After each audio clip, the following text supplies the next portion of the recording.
Você sabe o que é um splash and go? Eu vou explicar. É quando aquele carro de corrida para no pit lane para colocar rapidamente em 3 segundos e meio, um pouco de combustível para ficar até o final da prova.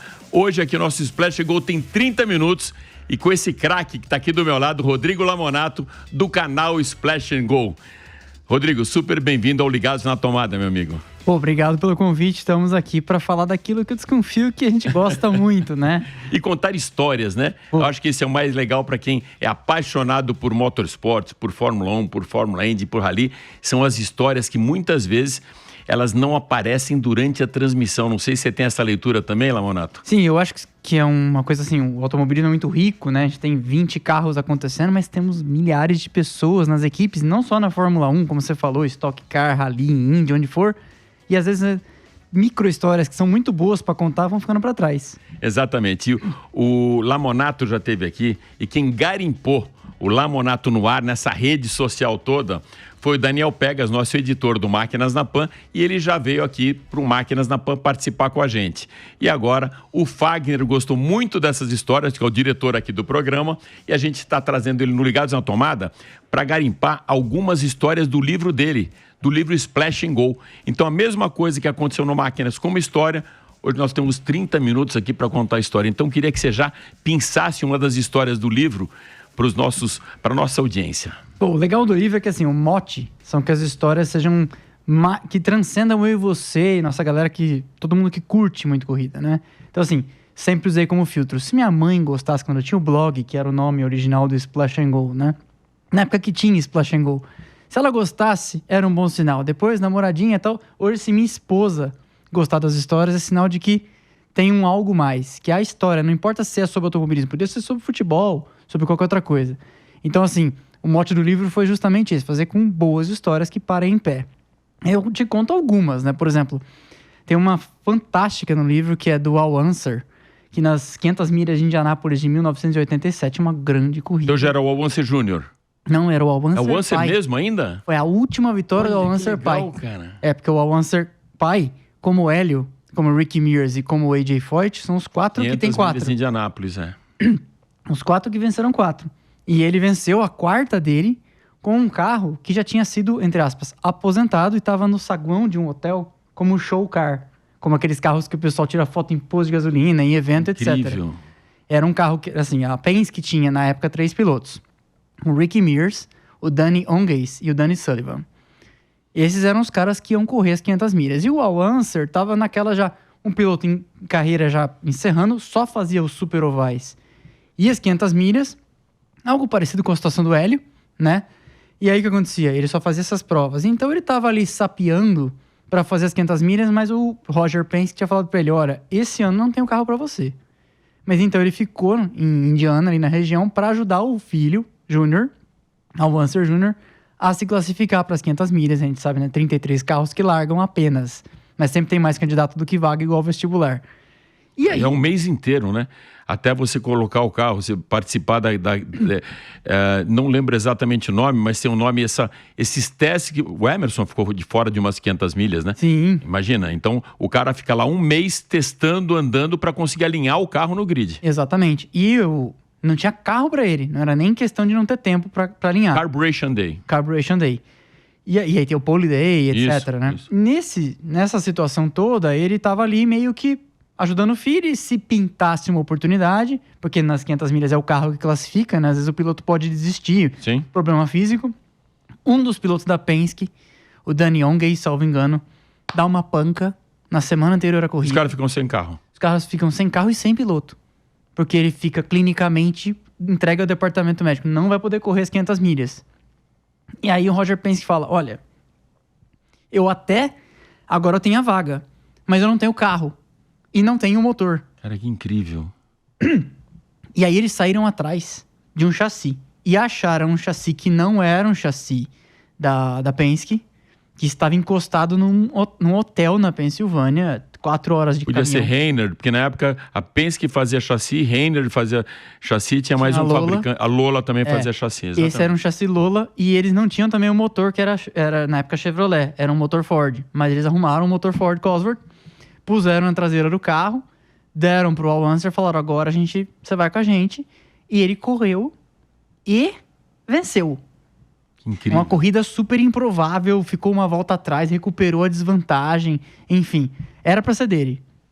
E essa história, quando eu esbarrei nela, né, eu tenho um quadro no canal que chama Pequenas Grandes Histórias, então eu fico chetando, fuçando, indo atrás de histórias, e tem uma hora que as óbvias já acabaram, você tem que começar a ir atrás das histórias diferentes. Sensacional. E aí, o dia que eu vi, eu falei, o cara ganhou uma corrida com um show, cara. Olha só, com show, cara. E você citou Danny Sullivan. Eu tive a oportunidade em 97, 98, entrevistá-lo. Até quem fez esse agendamento para mim foi o Emerson Fittipaldi, que me ajudou a agendar com 2 caras fazer uma entrevista. Com o Al Unser Jr., que ele queria falar sobre a corrida de snowboard que eles faziam em família todo final do ano, que para ele era muito mais divertido do que participar das 500 milhas de Indianápolis, olha só.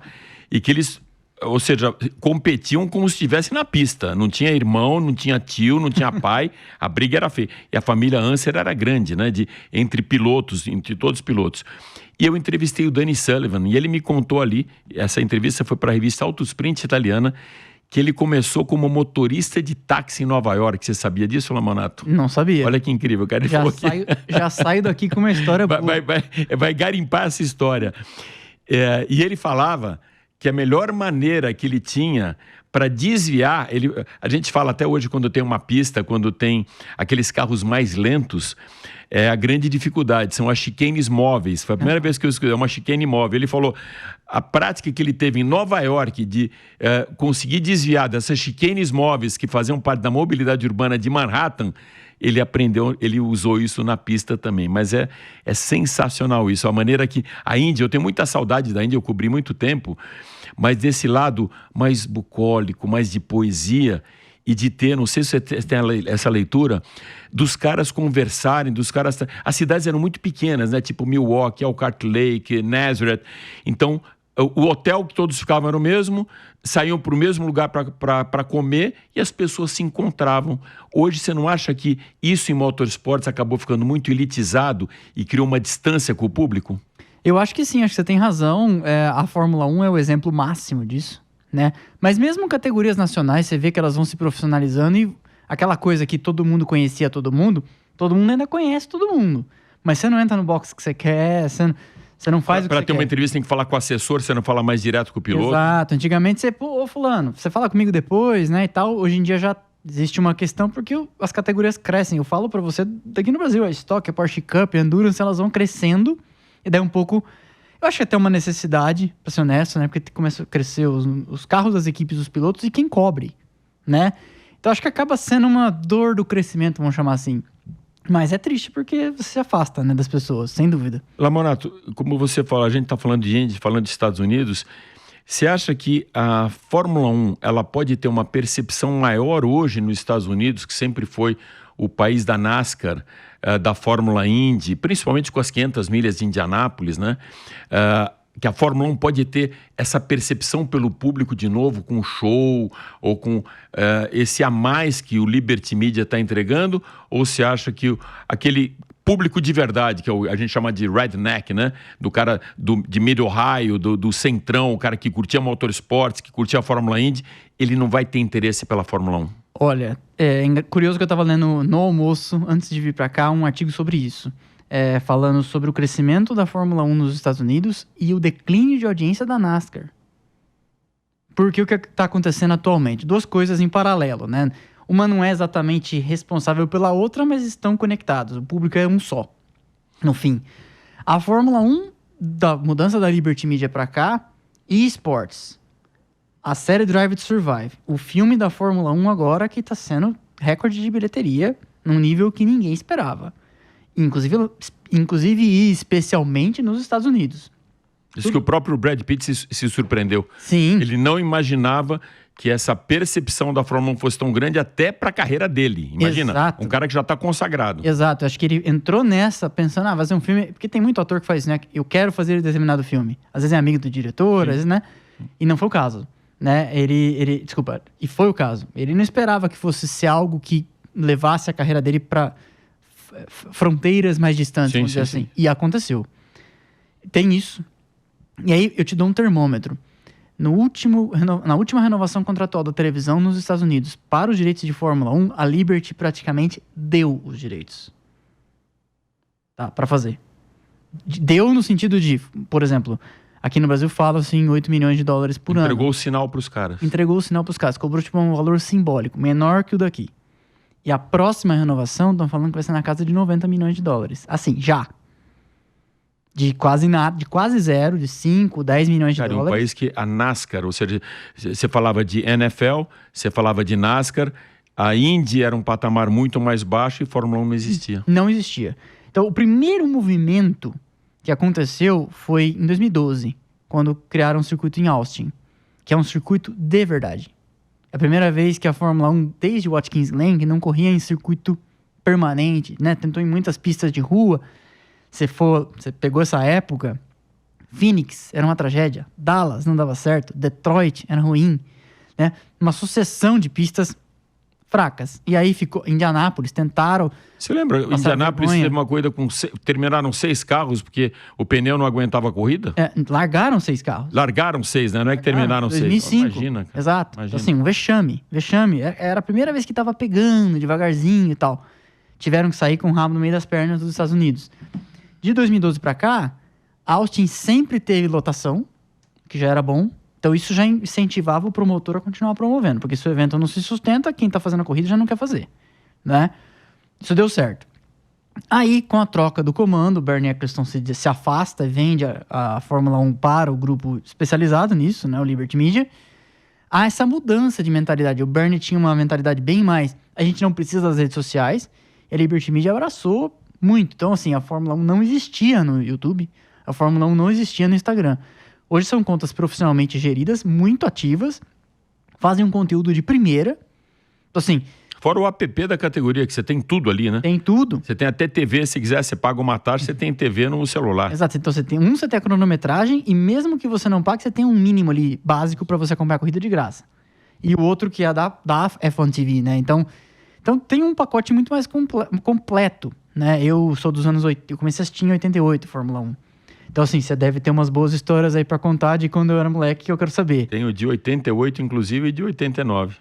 Então, você já põe a sua aí, já que... E aí, era muito difícil, eu morava no interior, ter acesso às coisas. Que cidade que você é, ela, mano? Sou de Lins.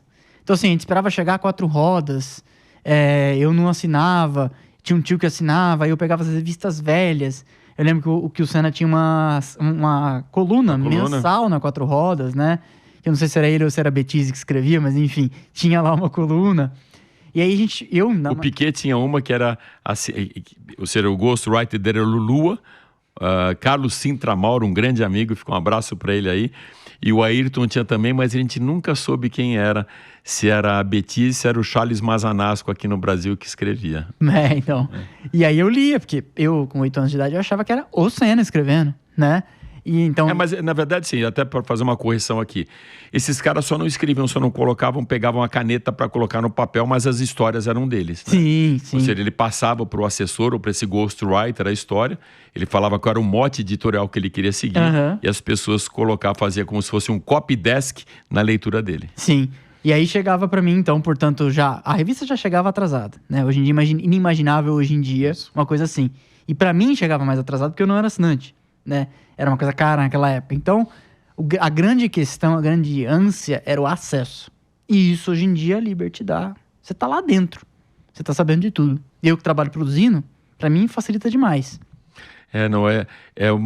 A gente fala de 88, fala de 89, para mim lembra muito uma época que até o Emerson Fittipaldi teve aqui na Jovem Pan, eu trouxe ele para o Pânico, e a gente tava conversando numa salinha. Eu falei para ele uma coisa, olha, vou te fazer uma pergunta que eu escuto de muita gente e eu também tenho essa dúvida, porque eu acompanho a Fórmula 1 desde que você foi campeão, falei para ele. Desde 72 eu estava acompanhando pela Rádio Pan-Americana, que era o Barão, o pai dele que estava transmitindo a corrida. Imagina o pai do cara transmitir a vitória, o primeiro título mundial do filho. Ele não fala meu filho está sendo, ele fala Emerson Fittipaldi campeão. Tem essa gravação aqui na Jovem Pan até hoje, com Domingos Piedade e com o Cláudio Karsug. Esse era o trio que fazia a transmissão da Fórmula 1. E eu achava muito mais poética aquela época de vocês, de um pouco antes com Jim Clark, depois, antes ainda com Fangio, depois com você, com Nick Lauda, com Ronnie Peterson, com Carlos Reutemann. Eram nomes que faziam a diferença. Você olhava o nome inteiro do grid, você pegava um Jack Hicks, esse cara nunca foi campeão na Fórmula 1, mas tinha vencido não sei quantas vezes 24 horas de Le Mans. Eram nomes grandes para quem gostava de motorsports, e não era só falar de Fórmula, o outro era campeão de rally, o outro veio da moto, mas você pegava nomes grandes. E eu falei para ele, hoje eu sinto que falta que não tem mais poesia a Fórmula 1. O que você acha? No início, ele concordou comigo, ele discordou de mim, falou, não, mas são outras épocas, eu mesmo andei em Goodwood, né, Festival de Goodwood, peguei um carro todo computadorizado, eu não sabia nem como dirigir aquele carro, o Schumacher me mostrou os controles, que ele andou na Ferrari do Schumacher, como funcionava, na minha época não, aí daqui a pouco ele falou, mas tinha mais poesia. Naquela época, 70% era o piloto e 30% era o carro. Ou seja, a resposta que eu queria escutar dele era essa, né? Claro que você não tem que desmerecer nada do que acontece hoje. Tem muita tecnologia, esses caras são fera para conseguir. Imagina, Lamonato, o cara tá numa reta a 300 e tantos por hora, vai fazer a frenagem de acordo, tem um ponto e alguém falando na orelha dele, ao mesmo tempo ele trocando os comandos do carro. Mexendo no balanço de freio. Mexendo no balanço. Então, são expertise diferentes, mas eu também acho que eram categorias diferentes. Para você, como que é essa poesia? Eu faço um paralelo muito com a aviação de combate. Porque se você olhar a aviação de combate de quando o Emerson começou, em 1970, né? Você tinha os caças de terceira geração, eles tinham, motor a jato, né? O F4 Phantom da época, o F5 que voa no Brasil e tal, e radar ativo e mísseis que não acertavam. Era basicamente isso, né? Boa. Basicamente isso. Hoje em dia os caças são de sexta geração. Né? Os americanos e os chineses estão vindo com aviões de sexta geração, já os de quinta geração já estão obsoletos, né? Stealth F-20 e tantos, exato, né? F-35 de um lado, J-57. A gente fala muito de Phantom, é verdade. Né? A nossa era o Phantom. Exatamente. Então, assim, o Sukhoi 57 da Rússia, etc e tal. Daí, esses pilotos de hoje em dia, eles comandam, eles têm que voar a aeronave, que inclusive está sendo cada vez mais automatizada para que ele possa comandar um exército de drones no céu, né, e tomar decisões táticas. Então é diferente.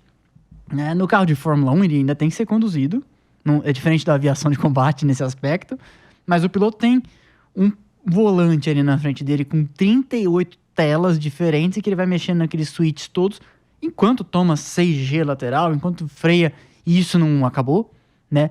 Você dá uma hot lap com um carro no Interlagos, pode ser o Porsche 911, que aliás, super legal, ou Stock Car, ou que seja o Volvo C30 do Manzini lá na escola de pilotagem.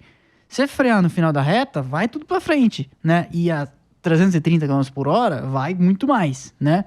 Então isso continua acontecendo e você tem que ter a disciplina mental de não pirar, não surtar respondendo o rádio, continuar entregando voltas em sequência, porque o nível dos pilotos também é cada vez mais parelho nesse sentido de a peneira é menor, né? Eu vou soltar um vídeo amanhã da era da pré-classificação que você conhece. Tinha 39 carros inscritos aqui no Grande Prêmio do Brasil de 89 no Rio de Janeiro. Hoje são 20, acabou. Então já é metade. Eu cheguei a acompanhar, Lamonato, a Giovanna Amati, não sei se você lembra dela, se você falar dela. Em 1992, na Brabham. A Brabham. Ela não conseguiu classificar o carro. E foi assim, 15 segundos da frente. Porque o carro ele tinha que ter um mínimo de tempo próximo do último colocado, do primeiro, eu não lembro como que era a regra, mas ela não conseguiu entrar no tempo, ela era de uma família nobre, muito rica, e o Bernie Eccleston estava querendo trazer uma mulher de volta para a Fórmula 1, que já tinha tido o caso da Leila Lombardi, né? Já tinha uma história que ele ia trazer o público feminino, e tentaram através da Giovanna Amati. Ela não conseguiu classificar a Brabham. Né? Então, eu acho que são épocas diferentes, são pesos diferentes. Agora, só para trazer uma história, né? Você falava de 88, 89, eu fui chamado pela Auto Sprint, a revista italiana, para fazer foto do Ayrton em Mônaco, e eu escolhi a segunda perna da piscina, onde o carro dava aquela levantada na roda dianteira direita, e o Ayrton, ou seja, o rosto dele virado para a direita, olhando exatamente a tomada de curva. E a única... não era foco automático. Você estava na saída da curva? Estava na saída da curva.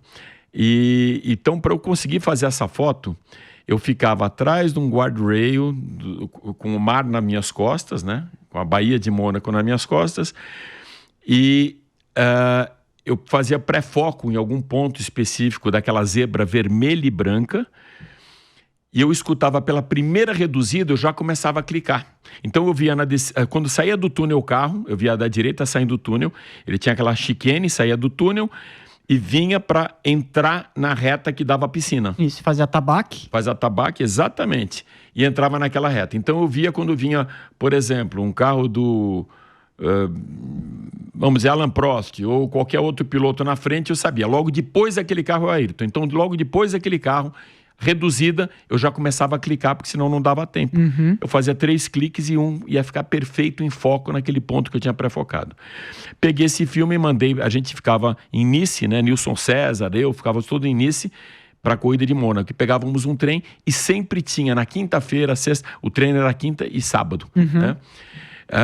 Tinha na sexta-feira de manhã um senhor com uma bandeja pegando os filmes dos fotógrafos, levava para Nice para revelar e no dia seguinte ele trazia de volta para a pista. Eu deixei lá no dia seguinte, peguei o filme, coloquei na mesa de luz com a lupinha, fui ver as fotos. Os 5 primeiros fotogramas, cada um numa posição perfeita e os outros todos idênticos. Eu falei, cara, os caras do laboratório erraram. Eles erraram. Porque eles duplicaram isso. Falei, mas como pode duplicar? Eu via lá 12A, 12, 13A. Falei, não. E aí, pelo fundo da foto, eu percebia que tinha uma movimentação na arquibancada. É o Ayrton que estava passando exatamente no mesmo ponto. Que legal. Aí, um dia, antes de uma prova de Hockenheim, eu e Edgar Melo Filho jantamos com ele. E tínhamos indicado esse restaurante para o pai dele, Milton, e para a dona Neide. Não sabíamos que o Ayrton ia. Chama a Cantina Damário, recomendo, em Heidelberg. E entrou o seu Milton, agradeceu a indicação, dona Neide, e eles só tinham pedido um restaurante que não tivesse muito turista. E a gente falou, puta, para ele perguntar isso é porque o Ayrton vem aí. Entraram só os dois, eu fiquei tranquilo e tal. Aí entrou atrás, eu não tinha visto, um tapa aqui na cabeça, aqui atrás, pedala Robinho. E o cara, e aí, Pentelho, obrigado pela indicação, era o Ayrton.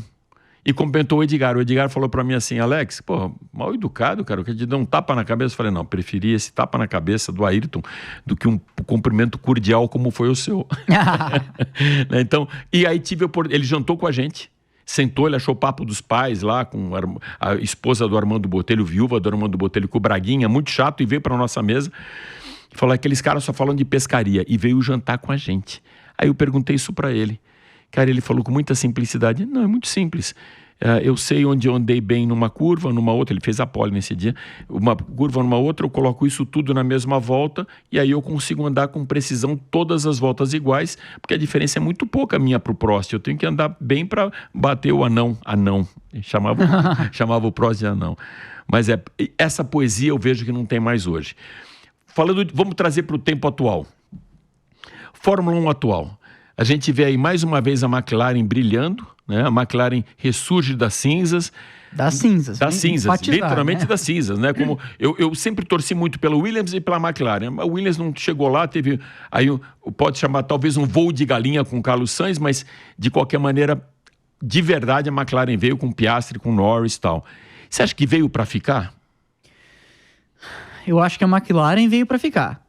Eu acho que esses dois, se você colocar tanto Piastri como Norris, se você colocar eles ao lado de personagens que nós temos no grid atual, como o Alonso, como o Hamilton e como o Verstappen, eles serão campeões, na minha opinião, que a não ser que eu esteja muito errado, mas serão campeões que vão ficar ali naquela segunda prateleira, vamos dizer assim. Campeões que, pô, tem uma frase do Senna que dizia o seguinte, todo ano tem um vencedor no campeonato, não necessariamente um campeão. Né? Basta ter mais pontos, né? Então, obviamente, ele estava se referindo a 89, né? Sim. O Senna. Sim. O que eu acho uma injustiça com o Prost, né? Porque, assim, é um baita piloto, né? É igual o rival no futebol. Se você torce, que time você torce? Corinthians. Então, eu torço pro São Paulo. O meu tá muito difícil. O meu também. Então, assim, o que deixa o Corinthians grande também é a grandeza do Palmeiras, do São Paulo e do Santos. Sim. E vice-versa. Sim. Né? Então, assim... Os títulos do Senna foram suando sangue, 2 deles, porque ele teve que vencer o Prost. Né? Um foi contra o Mansell. Então, acho que isso engrandece. Mas esses dois, eles são adversários que, em condições normais de temperatura e pressão, tanto Alonso hoje, como Hamilton hoje, jantariam eles dois. entendeu? Tendo carro para isso. E o Verstappen faria isso. E o Verstappen está fazendo isso, né? O Verstappen venceu 2 provas seguidas.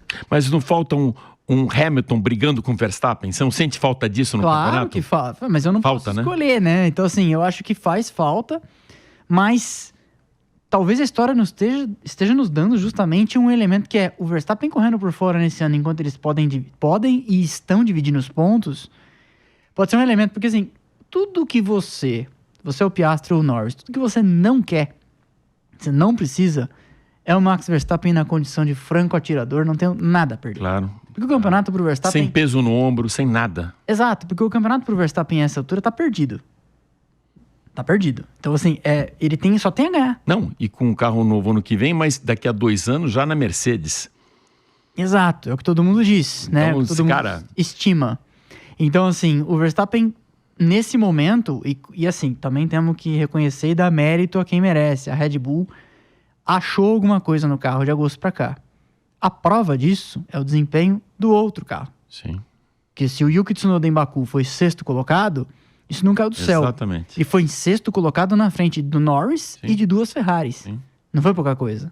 Né? Então, eu acho que assim, que bom que estamos tendo personagens interessantes para ajudar a apimentar o campeonato, né? Você torce por alguém, Lamonato? Você tem a torcida ou você é um cara mais gosta de ver o espetáculo e o grande campeão? Ou você torce por aquele piloto? Cara, eu acho que olhando para todo o retrospecto na minha carreira, vamos dizer assim, acompanhando a Fórmula 1, que é desde os meus 5 anos de idade, 88, eu torcia muito pro Senna, obviamente. Eu acho que o meu primeiro... Falo isso, já falei de... Quantos anos você tem? Eu tenho 42. Cara, pensei que se fosse bem mais novo. Você falou que viu a corrida de 88. Falei, cara, como que esse cara Eu via conseguiu... com meu pai, de Olha, madrugada, incrível, televisão incrível. de tubo, 14 polegadas. Aquela antena que você sintonizava, assim. De lá pra cá, assim, o meu primeiro contato com a vida adulta, vamos dizer assim, foi a morte do Senna, 1º de maio de 94. Ali eu vi que as coisas não eram... Eu considero que minha infância acabou nesse dia, pra você ter uma ideia. Dali pra frente começou a adolescência, vamos dizer assim. É outra história. O mundo vai esperar outras coisas de você. Não é tudo encantado, bonitinho, heróis. Heróis morrem. Televisionado com replay. Né? E aí, então assim, eu torci pro Senna, torci pros brasileiros, pro Barrichello, pro Massa, Ricardo Zonta, Felipe Nasser. Pra mim, Felipe Nasser foi tipo assim, a maior, não é pra mim, né? A maior estreia de um brasileiro na Fórmula 1, meteu um 5º lugar na primeira corrida. E tinha braço pra ter continuado, não continuou. Um craque no Endurance hoje, né? Craque no Endurance, bicampeão do IMSA, venceu os 24 Como o Christian, eu sempre falo, andou bem na Indy e também o Mr. Daytona pra gente, né? Exatamente. E o Nasser já ganhou 2 também. Sim. E hoje nós estamos conversando com a notícia de que ele vai testar pela Penske. Então, assim... né? Legal. Baita piloto. Daí, há 3 anos e meio atrás, minha carreira deu um shift, né? Mudou Sim. de direção e eu comecei a trabalhar com isso. Então, hoje, eu vivo da história. Eu vivo de contar a história. Eu já não consigo mais torcer pra ninguém. Claro que eu, por exemplo, acho super legal o Bortoleto tendo um ano que eu já cansei de fazer esse gesto aqui, ó. E já fiz pro pai dele, inclusive, que é ascendente, né? Se você olha as categorias anteriores, o Bortoleto na Fórmula 3 e na Fórmula 2 foram parecidas. Hoje já vem sombreando o Hülkenberg assim. Sim. Né? Começo do ano não era assim. Sim. Então, respondendo a sua pergunta, eu sempre gostei muito do esporte. Tanto que dia 2 de maio de 94, eu tava esperando a próxima corrida. Triste, um arraso, mas... Mas não tirou o pé. Não tirou o pé. Esperou o Mônaco, que era Percebi com 11 aninhos de idade que eu gostava do esporte. A sabedoria de 11 anos, da 5ª série. E aí também até hoje. Virou minha profissão. E tá aí até hoje. Bom, inclusive, tão bom contador de história que tem esse livro aqui, o Splash and Go, que foi emprestado de um amigo nosso, o Panda, o Pandini, porque você já não tinha mais um estoque. A mesma aconteceu comigo, com o meu livro, com Ligado na Tomada. Um dia vai ter, Fagner, Ligado na Tomada, mas Por Onde Andei, inclusive está autografado aqui para dizer que realmente não é dele, mas aonde as pessoas te encontram e aonde encontram o livro então, Lamonato? Bom, o livro elas encontram na Amazon. Super fácil. Vou pedir para a produção colocar o QR Code na tela, você já cai direto lá. Tá? Ficou top 3 mais vendido do Brasil de automobilismo. Então, olha que legal, cara. Atrás apenas da biografia do Senna, do Ernesto Rodrigues, e da biografia do Hamilton. A melhor biografia do Ayrton, essa é do Ernesto. Sempre recomendo. Verdadeira. Sempre recomendo. E atrás da biografia do Hamilton, ou seja, eu tô num pódio Pequeno pódio que eu fico tranquilo de estar em terceiro. Olha, então, Splash and Go, Rodrigo Lamonato, e na rede social, como as pessoas te encontram? Na rede social você me encontra no YouTube, Splash and Go, você vai achar fácil, e no Instagram também, @splashandgo. E aqui no Máquinas na Pan, também na Jovem Pan, ele tem um quadro agora para falar de Fórmula 1 no Máquinas na Pan. Então, olha, super obrigado por estar aqui com a gente. Quero você mais vezes aqui. Quero levá-lo também no estúdio do Máquinas, naquelas belíssimas cadeiras do Ademar Cabral. Você vai estar aqui com a gente contando um pouco mais de história, Lamonato. Super obrigado mesmo, cara. Pô, obrigado pelo convite. É uma honra estar aqui conversando com o seu pessoal. Legal demais. Valeu, gente.